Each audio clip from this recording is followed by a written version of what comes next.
Thanks everyone for joining us and giving Nugent Sand the opportunity. We're going to talk about the chemistry, quality, and consistency of lake sand, what makes it unique, and how it can improve casting processes. So a little bit about Nugent Sand. We were established in 1912, and we are a woman-owned family company headquartered in Muskegon, Michigan. So we're on the west side of Michigan. We produce industrial silica sand products primarily for the foundry industry, but we do support other business units. The current plant was built in 2003. It utilized state-of-the-art facilities and equipment to give quality and consistent product. We have decades of material reserves, and we have various standard and custom grades of sand that are available for the metal casting industry, and a number of different packaging options as you see up there. One of the things that we're very proud of is that our previous plant, which was running from 1912 until 2016, the land was donated to the Muskegon County, and it has become a park, so for the community to enjoy. So let's get to what we're here for, which is industrial sand. It's a mixture of minerals that are mined from the earth, and there are a number of different processes that are used to mine sand. Well, sand as it comes out of the ground, or out of the lake in our case, needs to be processed in order to make it usable for industrial applications. And that's where Nugent shines. So here's just a little overview of Lake Michigan. Beautiful geography. I'll plug Michigan, being a Michigan girl. So lake sand is either dredged from Lake Michigan, or it can be dug from dunes that are coastal or inland along the shore of Lake Michigan. Nugent is blessed in that we have a consistent, very high quality deposit, and we do have decades of material available. Again, where Nugent shines is in the sand processing. Specialized sands are needed for efficient foundry production, so we have to do some things to the sand when it gets dredged out of the lake. It's got to be processed from the natural state to be rendered suitable for the very strict demanding requirements for foundry applications. You see some of the gravel, and then there's some other natural materials, and we're going to talk about some of that chemistry. So what Nugent does is we do washing and flotation, obviously drying. You need to have dry sand for foundry, and screening, very strict screening requirements to give you the proper AFS GFN number as well as the distribution. So we'll give you some examples of some foundry lake sands that are available. So round grain silica is probably the one that most everybody is familiar with. There are also angular sands. You don't want to see the compounded or the agglomerated. That's going to give you all sorts of problems. But we're going to focus on the subangular lake sand. That's what Nugent provides. So if you take a look at some microscopic pictures of the lake sand, there are some subangular geometries to it, but there's also a lot of very spherical shape as well. So our angularity is just slightly above what a round grain is. And we're going to talk more about the chemistry, which is why you see a light brown coloration, and that's what makes the sand very unique, that chemistry in composition. So let's talk specifically about lake sand foundry applications. It can be used for core making, and really the significant benefits where we shine is in phenolic urethane cold box applications. It's also used for resin-coated sand or the shell process. No-bake molds and cores are also used, or the process is used with our sand, and as well as heavily into green sand applications or clay bonded.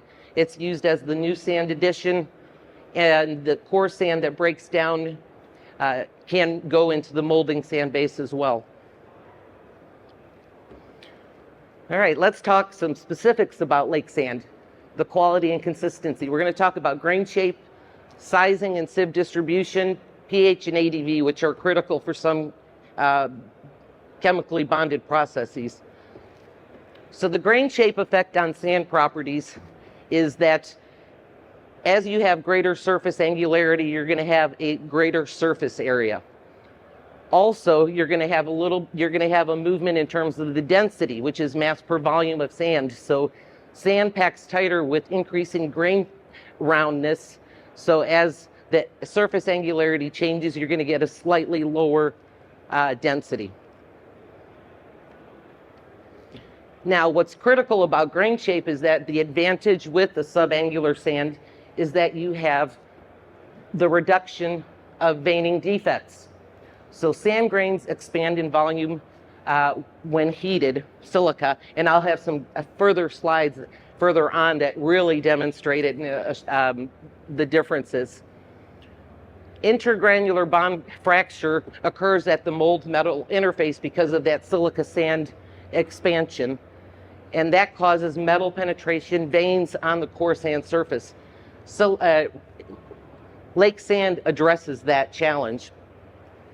Veining tendency tends to go down as angularity increases. And ultimately, the increased interstitial space between your sand grains gives you more room for that expansion to prevent that metal from penetrating. So here's a graph that shows you base sand permeability of lake sand versus a round grain silica. So as you can see in the raw or unbonded state, lake sand is significantly more permeable than round grain. Now, some sand sizing properties. We're going to talk about AFS grain fineness, which I think everyone is very familiar with. So that is determined by either sieve analysis or particle size analyzer. Strict process control, quality control is needed to ensure that you have a consistent AFS GFN, not only the actual number, but also the distribution.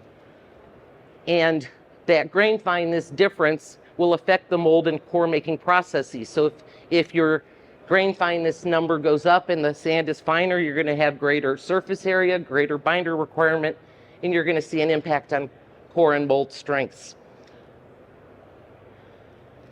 Now, size distribution. So we talk about how many screens of distribution. 10% or greater retention on any particular sieve will give you what we call a sieve. A 3-screen would include 3 consecutive sieves that have greater than 10% weight retained, or a 4-screen would be 4 consecutive screens.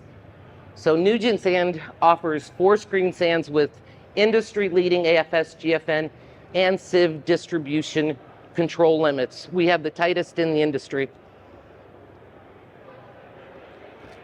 Now here's another graph that shows you the effect of grain fineness number versus the sand permeability. So as you can see by the graph, it's a pretty dramatic decrease in permeability as that grain fineness number goes up.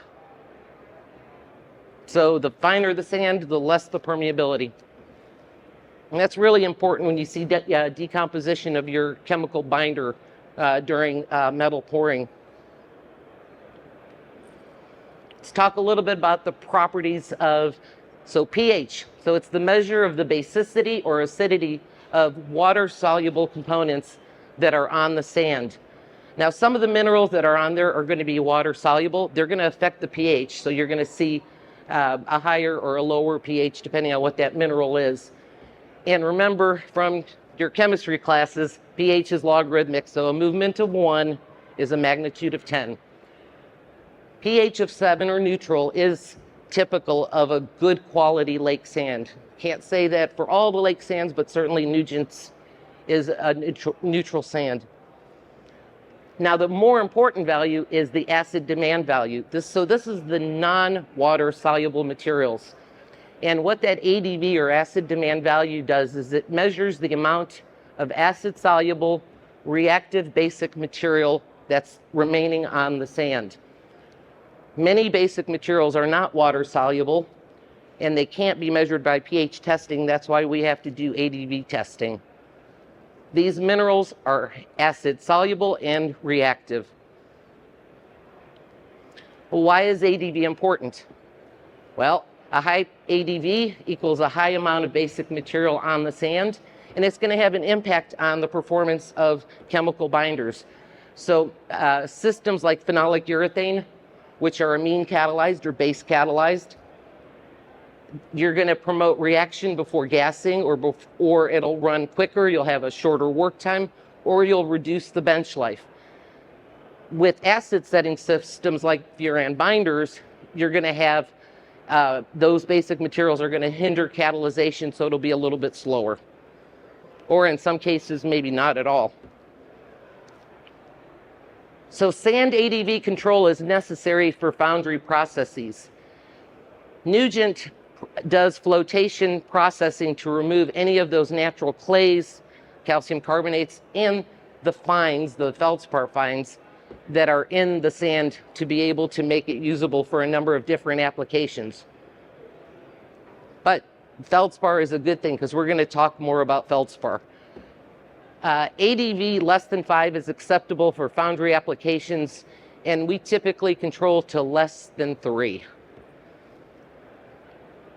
So here's a table that just gives you a quick little summary of Nugent Lake Sand typical test results. ADV less than 3, pH is 7, low LOI or loss on ignition, clay and moisture obviously both can cause some serious impacts, so we do maintain extremely low levels, and depending on the grade, the base permeability will vary. Now let's get into the real nitty-gritty of lake sand mineralogy and the chemistry, which is what makes Nugent Sand so unique. So those are the bulk mineralogical characteristics and chemical composition of lake sand that have a significant effect on performance in the metal casting process. So the major constituent of lake sand is SiO2, just like round grain silica. You're talking 95% nominal. But what makes it unique are some of these other oxides that are contained within. So these are the materials that take the place of a number of different additives. They are also what create the unique performance that we see with lake sand. So using X-ray diffraction or XRD testing, we see quartz about 85%, but there is a significant level of feldspar material, different types, and we won't get into that heavy duty breakdown, but this is what provides the unique properties. Lake sand is a complex mixture. It is a sophisticated chemistry, and that's what gives you the unique casting results as well. So we'll talk now about the composition and functions of the major constituents. So quartz, feldspar, some refractory oxide materials, as well as a little bit of organic material that remains. So quartz, or SiO2, about 85% by weight of the lake sand aggregate. It's the main component of most core and mold sands. It is economical. It's the second most abundant mineral in the Earth's crust, and it only contains silicon and oxygen. It's a hard crystalline material, and it's insoluble at low temperatures, acid resistance. That's why we use it in the foundry industry. Silica sand does undergo a very significant phase transformation. That change occurs from alpha to beta phase at about 1063 Fahrenheit, where you go from a trigonal crystal structure at normal low temperatures to a hexagonal crystal structure at very high pouring temperatures. Both are chiral, which means those molecules form a mirror image. But let's see what that means with respect to castings. So you have a significant crystal lattice volume expansion that occurs, and that growth continues at temperatures greater than 1063. And that growth also is significant enough to cause grain fracture, which is what causes challenges with veining, metal penetration. That expansion is permanent once completed, and what you'll see is veining defects, which are cracks forming in the core and mold surface, At the sand metal surface, metal penetrates, and then guys in your cleaning room are not happy. So quartz softens between 2730 and 3050 Fahrenheit, and it melts at a little bit higher than that, 3050 to 3110. It has a moderate refractory value. It does resist melting at the temperatures at which cast iron is commonly poured, but you do see that expansion. And at higher temperatures, 2900 to 3100, which is typical of steel, you may have some compromised surface integrity. Now let's talk about feldspar. Lake sand is about 15% feldspar. It is the most common mineral in the Earth's crust, 41%. Comes from volcanic magma, crystallization, comes from rocks, mixture of minerals. So it is a mixture of various minerals that melt in a range of temperatures. So it's not a specific point that melting occurs. Feldspars are predominantly aluminosilicates. You see a continuous variation in the composition during crystallization. And there you see what typically feldspars are comprised of. So they're between 65 and 75% SiO2 or silica. And then you have 20% aluminum oxide and then some tramp oxide, as you saw in a previous slide. So the unique properties for feldspar is that they act as fluxes during metal solidification. These feldspar aluminosilicates are the same sizing as silica particles, so they can carry over into your green sand system and provide some advantages. They will help to improve the casting surface finish and to scavenge gas. Some other refractory oxide materials that are contained within the lake sand include magnesium oxide. You see the very high melting temperature there of the magnesium oxide, 5166. Trace component, but it is present. And then getting back to the aluminum oxide, it's contained within the aluminosilicate feldspar material, about 20% of the feldspar. And in the lake sand, it's about 2 to 3%. So what advantage does that aluminum oxide have? Well, that melting temperature is 3762, but it does help the sand to resist the sand expansion or veining defects, molten metal penetration, and burn in and burn on. Additionally, there's iron oxide that's contained within lake sand. So it's a naturally occurring material in lake sand coming from the glacial carryover. It is a fine mineral, about 140 mesh, comes with the sand. You don't have to add it to the sand.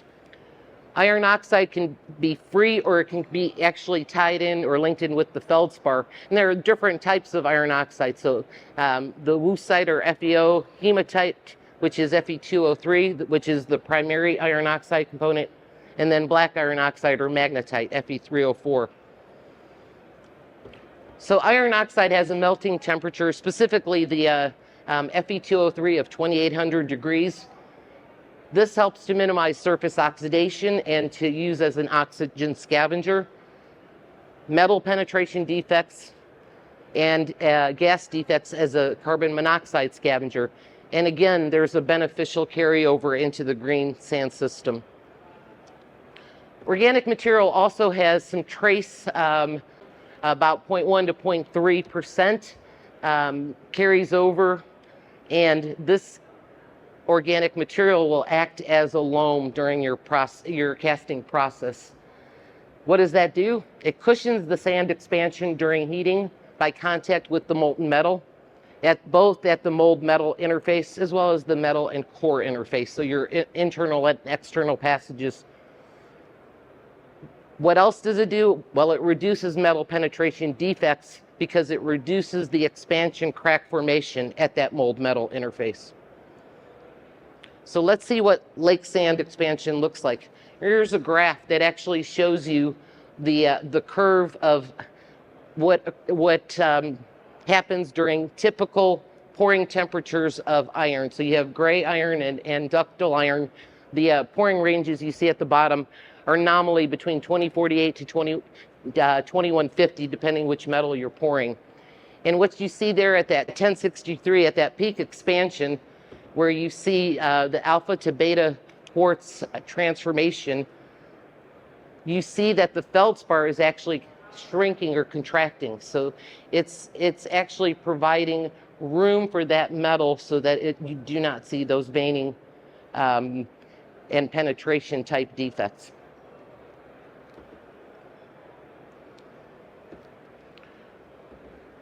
This one even shows it a little bit bigger. So the blue graph, the blue line shows you what high purity round grain silica looks like, as opposed to the red one, which shows the lake sand.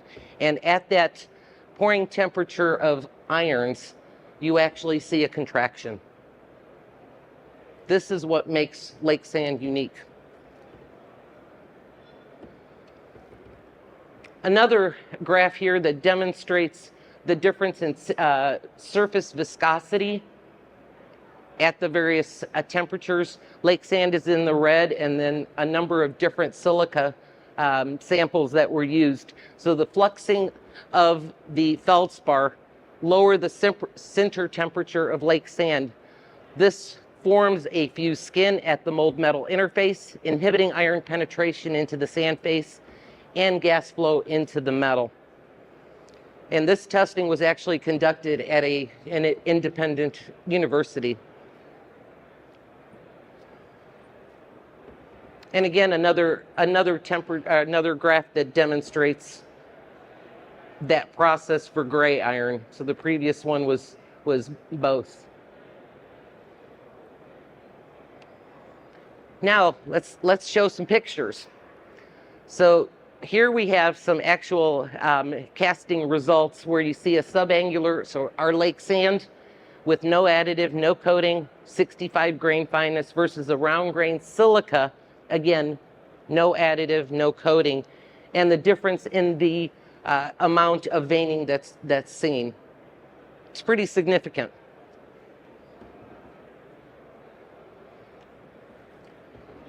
Another graph where we took we added a wash on the round grain silica, which is the picture on the right, and on the left, no coating. Neither had additives. Again, pretty significant difference. Some step cones running with phenolic urethane no bake. And again, take a look at the difference in terms of how much metal that is adhering to the surface with the lake sand, versus, which is significantly less than that with the round grain silica. And now side pictures where you can actually see the veins. Again, the surface finish is significantly better. So let's talk. This is the feldspar effect at that mold interface, and you've seen some reasons in terms of the properties, and you've seen some pictures that demonstrate why this is occurring and how it's occurring. Feldspar softens and melts at the molten iron temperatures. It creates and fills voids in between those expanding sand grains. It fills expansion tears in the surface hot zone, and that prevents the iron from penetrating. There's also a minimization of expansion, the formation of expansion defects such as veining or rat tails.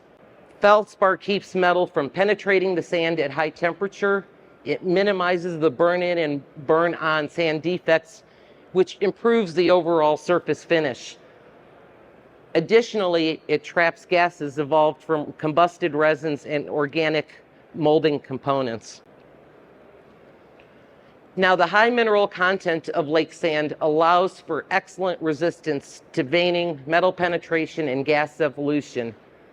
These minerals are naturally occurring. God gave them to the sand. We don't have to add them back in. And these are equivalent to 3% or greater of anti-veining additives, depending on what type of anti-veining additive is used. Now, these ABCs, or anti-veining compounds, are typically greater than 100 mesh, they greatly increase the fine contents of the sand system. So in order to compensate, those that are having to use those additives will have to increase the binder level in order to get adequate core strength.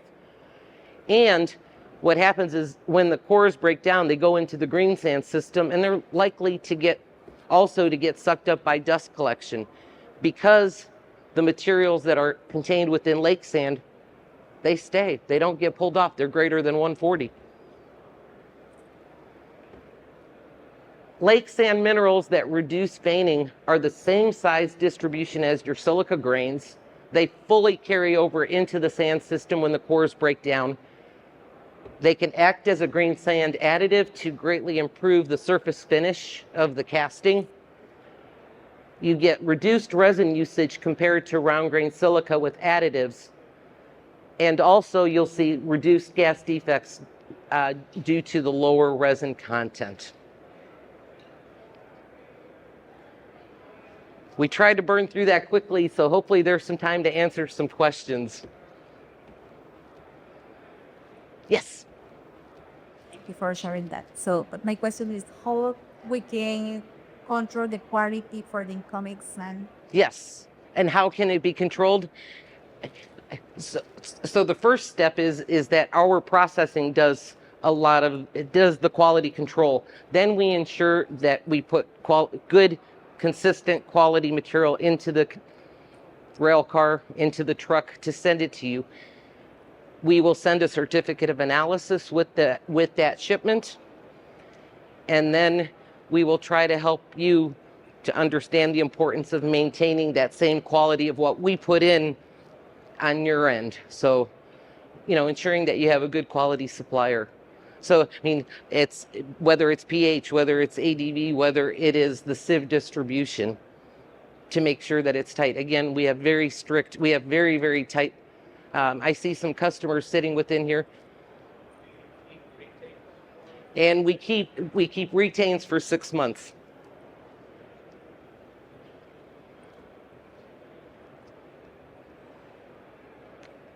Anyone else?